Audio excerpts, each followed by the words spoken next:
भारत के हाथों में G20 की अध्यक्षता। जी हां दोस्तों, आपने सही सुना है। G20 की पिछली 17 अध्यक्षता के दौरान वृहद आर्थिक स्थिति सुनिश्चित करने, अंतर्राष्ट्रीय कराधान को तर्कसंगत बनाने और विभिन्न देशों पर कर्ज के बोझ को कम करने समेत कई महत्वपूर्ण परिणाम सामने आए हैं। हम इन उपलब्धियों से लाभान्वित होंगे तथा और यहां से और आगे की ओर बढ़ेंगे। अब जबकि भारत ने G20 अध्यक्षता का अहम दायित्व ग्रहण किया है, तो मैं स्वयं से यह प्रश्न पूछता हूं कि क्या G20 अभी भी और आगे बढ़ सकता है? क्या हम समग्र मानवता के कल्याण के लिए मानसिकता में मूलभूत बदलाव लाने की पहल कर सकते हैं? मेरा विश्वास है कि हाँ, हम ऐसा कर सकते हैं।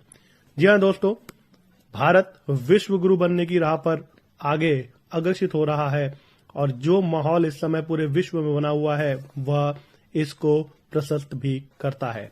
परिस्थितियां ही हमारी मानसिकता को आकार देती हैं।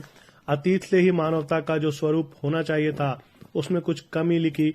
इस सीमित संसाधनों के लिए लड़ें, क्योंकि हमारा अस्तित्व दूसरों की उन संसाधनों से वंचित करने पर निर्भर था।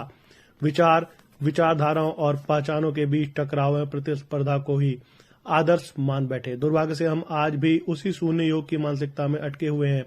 अब इसे तब देखते हैं जब विभिन्न देश कुछ इलाकों या संसाधनों के लिए आपस में लड़ते हैं।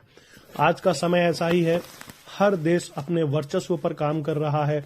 हर देश चाहता है कि विश्व में उसकी बातों को अधिक तूल दिया जा सके और माना जा सके।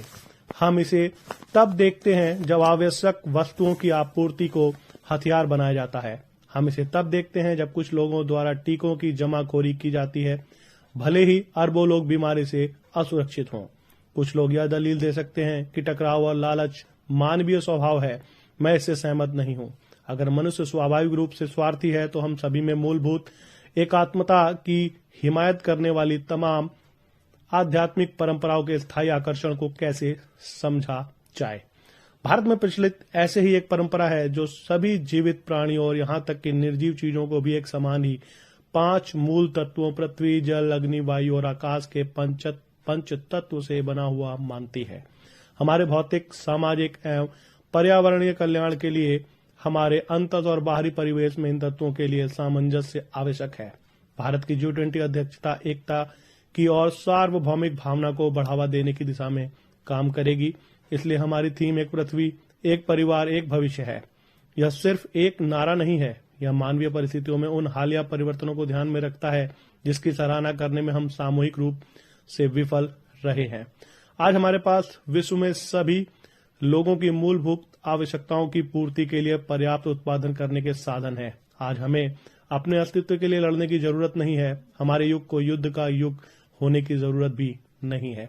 ऐसा बिल्कुल नहीं होना चाहिए। आज हम जलवायु परिवर्तन, आतंकवाद और महामारी जैसी जिन सबसे बड़ी चुनौतियों का सामना कर रहे हैं, उनका समाधान आपस में लड़कर नहीं बल्कि मिलकर काम करके ही निकाला जा सकता है। सौभाग्य से आज की जो तकनीक है वह हमें मानवता के व्यापक पैमानों पर समस्याओं का समाधान करने का साधन भी प्रदान करती है। आज हम जिस विशाल वर्चुअल दुनिया में रहते हैं उसमें हमें डिजिटल प्रौद्योगिकी की व्यापकता का भी पता चलता है।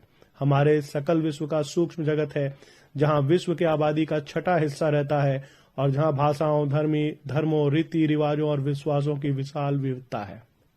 सामूहिक निर्णय लेने की सबसे पुरानी ज्ञात परंपरा वाली सभ्यता होने के नाते भारत दुनिया में लोकतंत्र के मूलभूत DNA में योगदान देता है। लोकतंत्र की जननी के स्वरूप में भारत की राष्ट्रीय सहमति किसी आदेश से नहीं बल्कि करोड़ों स्वतंत्र आवाजों को एक सुरीले स्वर में मिलाकर बनाई जाती है। आज भारत उस मुहाने पर खड़ा है जहां से वह विश्व को एक विकसित दुनिया की ओर ले जाने के लिए तत्पर है और विश्व गुरु की भूमिका निभाने के लिए भी तैयार है। जी हाँ, आज हमारे देश को इसकी अध्यक्षता प्राप्त हुई है और ऐसा माना जा रहा है कि जो पूरे विश्व की महाशक्तियां हैं उनकी अगुवाई करने का मौका भारत को मिल चुका है। और अगली जो इनकी मीटिंग होगी वो भारत में होगी और उसकी अध्यक्षता भारत करेगा और आगे का एजेंडा भी भारत सेट करेगा। जी हाँ दोस्तों, भारत वसुधैव कुटुंबकम में ही विश्वास रखता है और पूरे विश्व को एक कुटुंब के समान मानता है। इसलिए उसका मानना है कि पूरे विश्व में सब लोग समान हैं और सभी को समान अवसर मिलने चाहिए, वो चाहे छोटा देश हो या बड़ा देश हो, उसकी आर्थिक स्थिति बड़ी हो या छोटी हो, या पूरे विश्व में उत्पादन में वो कितना हिस्सा रखता हो, इसकी कदकाठी से उसका मूल्यांकन न किया जाए। आज भारत सबसे तेजी से बढ़ती बड़ी अर्थव्यवस्था है और हमारे प्रतिभाशाली युवाओं की रचनात्मक प्रतिभा का पोषण करते हुए हमारा नागरिक केंद्रित शासन मॉडल बिल्कुल हाशिए पर खड़े लोगों का भी ख्याल रखता है। हमने राष्ट्रीय विकास की ऊपर से नीचे की ओर शासन की कवायद नहीं, बल्कि एक नागरिक नेतृत्व वाला जन आंदोलन बनाने की कोशिश की है।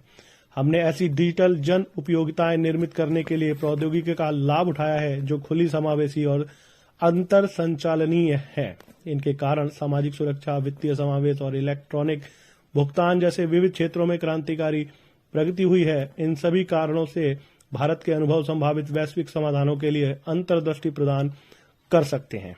G20 अध्यक्षता के दौरान हम भारत के अनुभव, ज्ञान और प्रारूप से दूसरों के लिए, विशेष रूप से विकासशील देशों के लिए एक संभावित ढांचे का टेम्पलेट के रूप में प्रस्तुत करेंगे। हमारी G20 प्राथमिकताओं को न केवल हमारी G20 भागीदारी बल्कि ग्लोबल साउथ वाले हिस्से में हमारे साथ चलने वाले देशों जिनकी बातें अक्सर अनसुनी कर दी जाती हैं के परामर्श से निर्धारित किया जाएगा। हमारी प्राथमिकताएं हमारी एक पृथ्वी को संरक्षित करने, हमारे एक परिवार में सद्भाव बनाने और हमारे एक भविष्य को आसान्वित करने पर केंद्रित होगी। हमने ग्रह को पोषित करने के लिए हम प्रकृति की देखभाल करने वाली भारतीय परंपरा के आधार पर स्थायी और पर्यावरण अनुकूल जीवन शैली को प्रोत्साहित करेंगे। मानव परिवार के भीतर सद्भाव को प्रोत्साहन करने के लिए हम खाद्य उर्वरक और चिकित्सा उत्पादों का वैश्विक आपूर्ति को गैर राजनीतिक बनाने की कोशिश करेंगे ताकि भू राजनीतिक तनाव मानवीय संकट का कारण न बने। जैसे हमारे परिवारों में होता है, जिनकी जरूरतें सबसे ज्यादा होती हैं, हमें उनकी चिंता सबसे पहले करनी चाहिए। हमारी आने वाली पीढ़ियों में उम्मीद जगाने के लिए हम बड़े पैमाने पर विनाश के हथियारों से पैदा होने वाले जोखिमों को कम करने और वैश्विक सुरक्षा बढ़ाने पर सर्वाधिक शक्तिशाली देशों के बीच एक ईमानदार बातचीत को प्रोत्साहन प्रदान करेंगे। भारत का G20 एजेंडा समावेशी, महत्वाकांक्षी, कार्रवाई उन्मुख और निर्णायक होगा। आइए हम भारत को G20 अध्यक्षता को संरक्षण, सद्भाव और उम्मीद की अध्यक्षता बनाने के लिए एकजुट हों। आइए मानव केंद्रित वैश्वीकरण के लिए प्रतिमान के स्वरूप देने के लिए साथ मिलकर काम करें। जी हाँ दोस्तों, भारत अब अगुवाई करने के लिए बिल्कुल तैयार है और विश्व में इतने संकटों के बाद भी वो अपनी उपस्थिति दर्ज करने में सफल रहा है। चाहे वो कोविड-19 की महामारी का समय हो, कोविड मैनेजमेंट हो या उस समय आर्थिक सुधारों के लिए बनाए गए नियम कानून जो कि अंतिम हाशिए पर खड़े व्यक्ति तक भी पहुंचे, जिसकी विश्व संगठनों ने बहुत ही सराहना की है और आगे बढ़कर के भारत को इसके लिए बधाई भी दी है। जी हाँ दोस्तों, भारत के हाथों में G20 की अध्यक्षता बिल्कुल सही समय पर और सही रूप में आई है, जिसका उपयोग भारत अध्यक्ष बनकर उन देशों के लिए भी करेगा जिनका विकास बहुत कम हुआ है या जिनकी उपेक्षा हुई है या जिन्हें उस लेवल पर कोई भी महत्व या स्थान प्राप्त नहीं हुआ है जो भागीदारी उनकी विश्व पटल पर होनी चाहिए थी।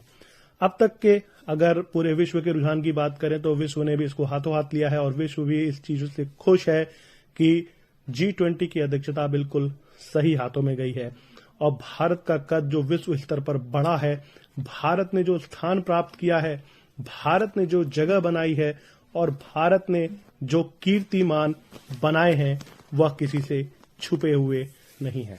जी हाँ दोस्तों, इस समय पूरे विश्व में एक ऐसा देश चाहिए जिसकी पूरी विश्व सुने और पूरा विश्व जिन हाथों में सुरक्षित महसूस करे और सद्भावना के साथ वह सभी राष्ट्रों के लिए समान रूप से काम करे।